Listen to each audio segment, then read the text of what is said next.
Kantara movie ನೋಡೋಕ್ಕೂ ಮುಂಚೆ ಮಂಗಳೂರಿನ ಸಂಸ್ಕೃತಿ ಸಂಪ್ರದಾಯ ಎಸ್ಪೆಷಲಿ ಈ ಕೋಲ ನಡೆಯೋದ್ರ ಬಗ್ಗೆ ನಾನು ನಿಜವಾಗ್ಲೂ ನೋಡೇ ಇರಲಿಲ್ಲ. ನನ್ನ ಫ್ರೆಂಡ್ ಒಬ್ಳು ಮಂಗಳೂರವಳಿದ್ದಾಳೆ, ಅವಳು ಹೇಳಿದ್ಲು ನಮ್ಮ ಕಡೆ ಕೋಲ ನಡೆಯುತ್ತೆ ಅಂತ. ಅದನ್ನು ಕೇಳಿದ್ದು ಬಿಟ್ಟರೆ ಇನ್ಯಾವುದೇ ಇನ್ಫಾರ್ಮೇಷನ್ ಇರಲಿಲ್ಲ. ಹಾಗಾಗಿ ಕಾಂತಾರ ಮೂವಿ ನೋಡಿದಾಗ ನಾವು ತುಂಬಾ ಇಂಪ್ರೆಸ್ ಆದ್ವಿ. ಹೊಸದು ನೋಡಿದ್ದೀವಿ ಅಂತ ಅನ್ನಿಸ್ತು. ನಮ್ಮಮ್ಮನ 2 ಸರಿ ಆ ಮೂವಿಗೆ ಕರ್ಕೊಂಡೋಗಿದ್ದೀನಿ ಥಿಯೇಟ್ರಿಗೆ. ಹಾಗಾಗಿ ಈ ಸರಿ ಕಾಂತಾರ ಪ್ರಿಕ್ವೆಲ್ ರಿಲೀಸ್ ಆದಾಗ ಫಸ್ಟ್ ನಮ್ಮ ಅಮ್ಮನ ಕರ್ಕೊಂಡೋಗಿ ತೋರಿಸೋಣ ಅಂತೇಳಿ ಟಿಕೆಟ್ ಬುಕ್ ಮಾಡ್ಕೊಂಡಿದ್ದೆ. ನಾವು ಹೋಗಿದ್ದು ವೀಕೆಂಡ್ ಆಗಿದ್ರಿಂದ ಮಾರ್ನಿಂಗ್ 7:30 ಶೋ ಬಿಟ್ಟು ಬೇರೆ ಯಾವ ಶೋಸಲ್ಲೂ ಸೀಟ್ಸ್ ಇರಲಿಲ್ಲ.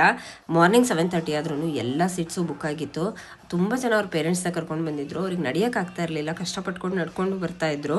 ಅವರು ಅಷ್ಟು ಕಷ್ಟಪಟ್ಟು ನಡ್ಕೊಂಡು ಬಂದು ಈ ಮೂವಿ ನೋಡಿದ್ದಕ್ಕೆ ನಿಜವಾಗ್ಲೂ ವರ್ತ್ ಅಂತ ಹೇಳ್ಬೋದು. ಅಷ್ಟು ಎಲಿಮೆಂಟ್ಸ್ ಇದೆ ಮೂವಿಯಲ್ಲಿ. ಈ ಕಾಂತಾರ ಪ್ರಿಕ್ವೆಲ್ ನೋಡಿದಾಗ ಫಸ್ಟ್ ಕಾಂತಾರ ಮೂವಿ ಏನಾಯ್ತು ಏನು ಅಲ್ವೇ ಅಲ್ಲ ಅಂತ ಅನಿಸ್ಬೋದು. ಅಷ್ಟು ಸ್ಟೋರಿ ಇನ್ವಾಲ್ವ್ ಆಗಿದೆ ಇದರಲ್ಲಿ. ದೈವಗಳ ಬಗ್ಗೆ ಇನ್ನೂ ಹೆಚ್ಚಿನ ಮಾಹಿತಿ ಇದೆ, ಯಾವ್ಯಾವ ರೀತಿ ಗುಳಿಗಳ ದೈವ ಇದೆ ಅಂತಲೂ ಸಹ ಹೇಳಿದ್ದಾರೆ.